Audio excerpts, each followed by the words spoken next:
Maguire, what's the solution for Gareth Southgate and England ahead of Euro 2024?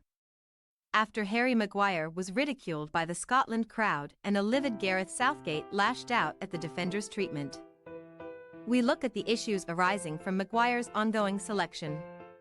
Why has Southgate stopped picking his England squad on form? I asked Southgate this exact question in the last England camp. It's a worrying message the England manager is sending. His current policy, which sees the likes of Maguire and Calvin Phillips in particular picked when they are not getting minutes for their clubs, sends a poor message to those players in the Premier League and elsewhere who are bang in form. They are doing all they can to force their way into the England squad but are being overlooked for Southgate's old reliables. However, I do totally understand Southgate's reasoning for this. After being named permanent England manager in 2017, Southgate said he would never pick on reputation, form has to come into it. However, in his answer to my question back in March, he rode back on those comments when asked about the continued inclusion of some players who were not playing for their clubs. He also said that if he picks on form alone, he will be chopping and changing the squad with each and every international camp, and that lack of consistency cannot build up a coherent and communicative team ahead of next summer's Euros in Germany. There is a problem in that too. The selection policy is creating a big imbalance in this England squad. 8 members of this current squad have more than 40 caps and 9 players have 4 caps or fewer. That doesn't sound healthy. Is it open season on Maguire? Will the booing stop? Or is it now in fashion? Has Maguire been jeered before?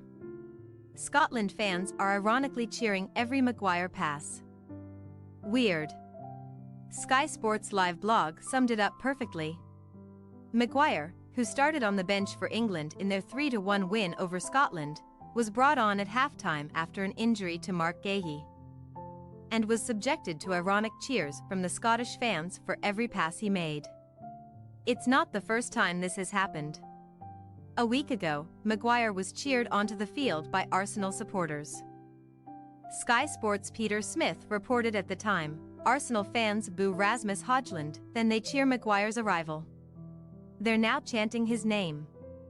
Maguire has become a figure of fun for opposition fans for club and country. It's not just opposition fans either.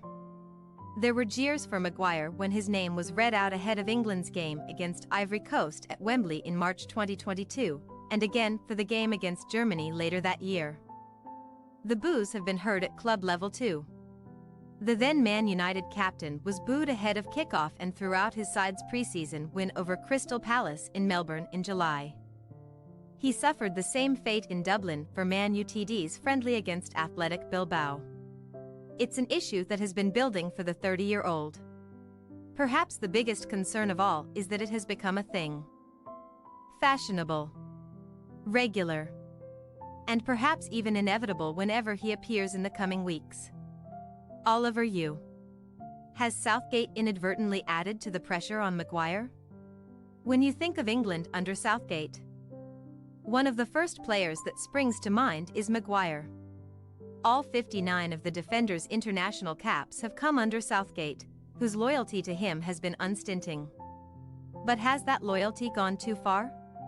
Is Southgate now inadvertently helping to intensify the scrutiny upon his player? The spotlight does not fall on Maguire anywhere near as much as it might at Manchester United, given that he would rank no higher than 5th in United's defensive pecking order. But Southgate thinks differently. For him, Maguire is one of the first names on the team sheet. However, with that guarantee of regular games comes a guarantee of regular scrutiny and, if things go badly, regular criticism. Maguire is not a bad player. But his dramatic downturn in form over recent years is surely a result of ever-draining confidence. How, though? Can that confidence be rebuilt if the only opportunities he gets to do so are in an England shirt, playing in front of a national audience when clearly lacking sharpness? Maguire's desire to represent his country is admirable, but the time has perhaps come for Southgate to allow him to attempt to rediscover his form and confidence away from the harsh glare of international football. Where does Maguire stand in the Man United pecking order? Could he yet revive his career at Old Trafford? Maguire had the chance to leave Manchester United this summer and resuscitate his career, but turned down a move to West Ham. Reportedly because he could not agree a payoff with United. The proposed transfer had seemed like the perfect solution for all parties and a chance for Maguire to remind everyone of the talent that saw United pay £80 million for him in 2019.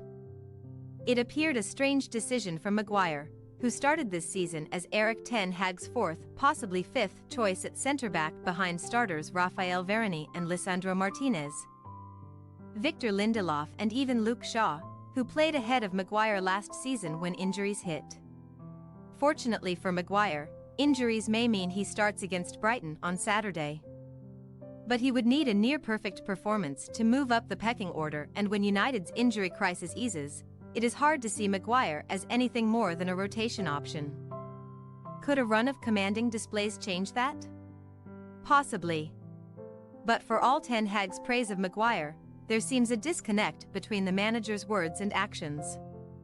If Maguire were to re-establish himself at United this season and silence his doubters, it would be a remarkable turnaround. He doesn't deserve the criticism he gets from sections of the United fan base, both in person and online, but it's hard not to think that an opportunity was missed this summer. Thanks for your watching. Don't forget to click the subscribed button and hit the bell icon for more.